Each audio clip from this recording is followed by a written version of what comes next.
প্রথম সাক্ষাতে কিছু হলো না, ভালো লাগাটা হলো শুধু। এরপর কি করে জানি কিছুই বলা হলো না, কিন্তু এর মাঝখানে 4টা বছর চলে গেল, ইউনিভার্সিটি থেকে বিদায় নেওয়ার পালা চলে এলো।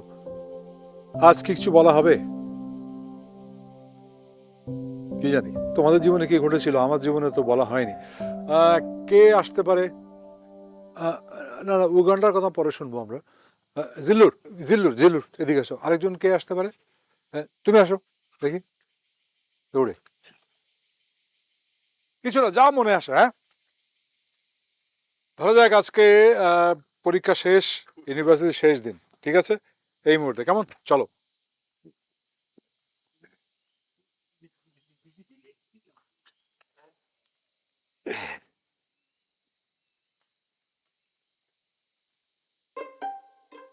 আমাদের ভার্সিটি লাইফ তো শেষ না রে? হ্যাঁ, শেষ তো। কেন, কিছু বলবো? হ্যাঁ, আমি তোর কিছু বলতে চাই।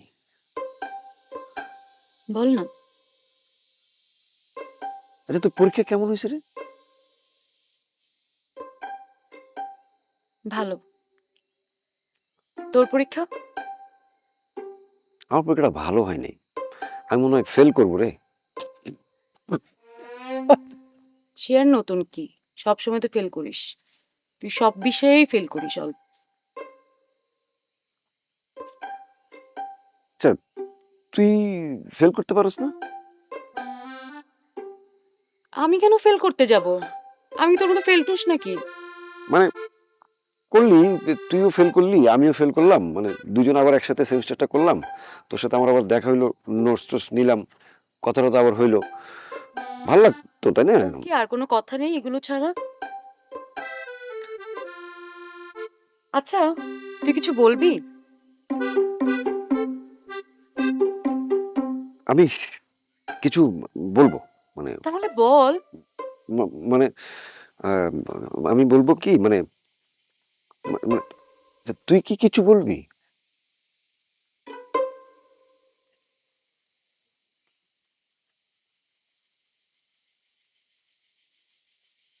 এই কি কিছুই বলে না, চুপচাপ রয়েছে, কিছুটা বলবে তো।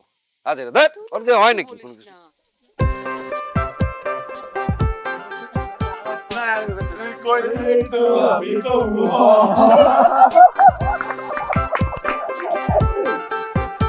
শেষ দিনেও কিছু হলো না, আসল কথাটাই বলা হলো না, যে কথাটা মনের মধ্যে অনেক দিন ধরে ঘুরপাক খাচ্ছে। আমার জীবনে এরকম হয়েছিল, বলা হয়নি। তারপর অনেক দিনের বিরতি,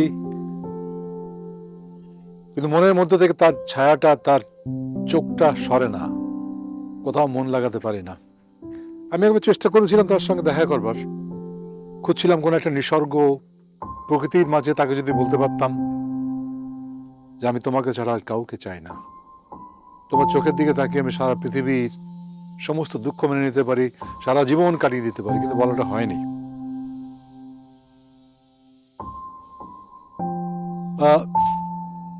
আবি, জি তুমি এটা আসবে? আসো না, আসো আসো আসো।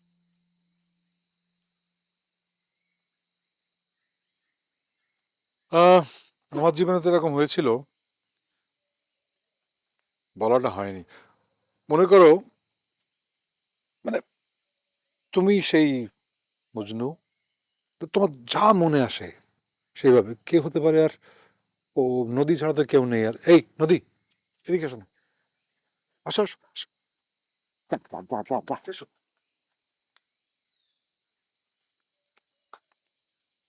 So, তুমি মজনু, ও লাইলি, অনেকদিন পরে কোন একটা জায়গায় দেখা হচ্ছে, হয়তো বলা হবে কি হবে না, বলতে পারবো কি পারবো না, কি হতে পারে আমার জীবনে, তোমাদের কি মনে হয়?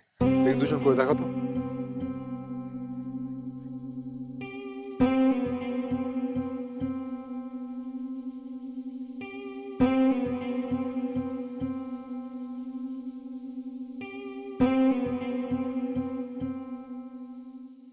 আমি বলবো আমি।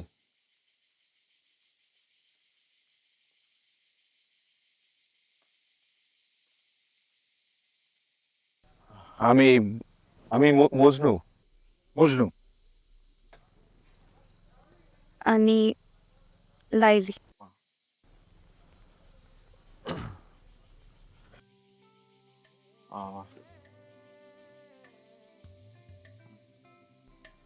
লাইলি, আমাদের অনেক দিনের পরিচয়, 4 বছর। সেই প্রথম দেখা, প্রথম পরিচয়, প্রথম ভালো লাগা, এই অনেক দিনের বন্ধুত্ব আমাদের, অনেক দিনের বন্ধুত্ব থেকে ভালো লাগা থেকে। আচ্ছা, আমি কি তোর একটু হাতটা ধরতে পারি?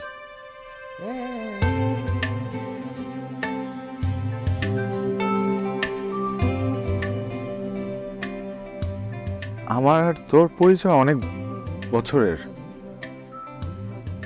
কিন্তু একটা একটা কথা, সেটা হলো তুই আমার ভালো বন্ধু, কিন্তু বন্ধুর থেকেও আরো অনেক বেশি।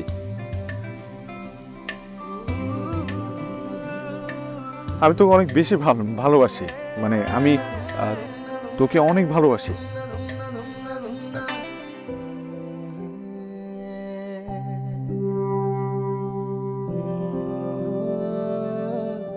আমি তোকে বলতে পারি নাই এই ভালোবাসার কথাটা এতদিনে। বিশ্বাস কর, আমি তোকে পাগলের মতো ভালোবাসি। আর এই কথাটা তুই ছাড়া দুনিয়া সবাই জানে, প্রত্যেকটা মানুষ জানে, কিন্তু তুই জানিস না যে আমি তোকে কতটা ভালোবাসি নদী। আমি তোকে অনেক বেশি ভালোবাসি, পাগলের মতো ভালোবাসি আমি তোকে। আমি তোকে এতদিন বলতে পারি নাই, আমার ভয় কাজ করছে যে তুই যদি আমাকে রিজেক্ট না, তুই আমার থেকে ভালো ডিজার্ভ করিস। আমার এটা মনে হতো সবসময়, এর জন্য তোর সামনে এসে আমি কনফিডেন্স হারাই ফেলতাম। আমি তোকে পাগলের মতো ভালোবাসি, অনেক ভালোবাসি। সেই ঢাকা থেকে এই রাঙামাটিতে আমি আসছি শুধুমাত্র তোকে বলার জন্য যে আমি তোকে কতটা ভালোবাসি নদী। আমি তোকে অনেক বেশি ভালোবাসি। I really love you.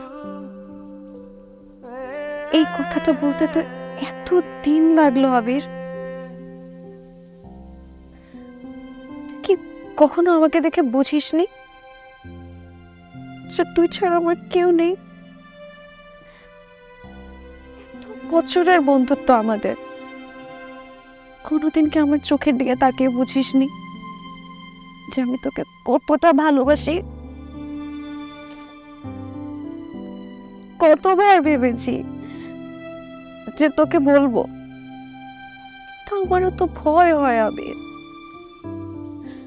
আমার ভয় হয় যে আমি যদি তোকে কিছু বলি আর আমাদের বন্ধুত্বটা যদি নষ্ট হয়ে যায়, তাহলে সেই কষ্টটা আমি সহ্য করতে পারবো না।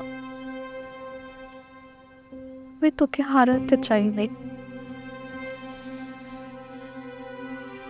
কত দিন কত রাত আমি অপেক্ষা করেছি যে তুই আমাকে সাহস করে বলবি। আজকে তুই বলিয়ে ফেললি। আমি বলেই ফেললাম ফাইনালি। আমি তোকে অনেক ভালোবাসি আবির, আমি তোকে অনেক ভালোবাসি।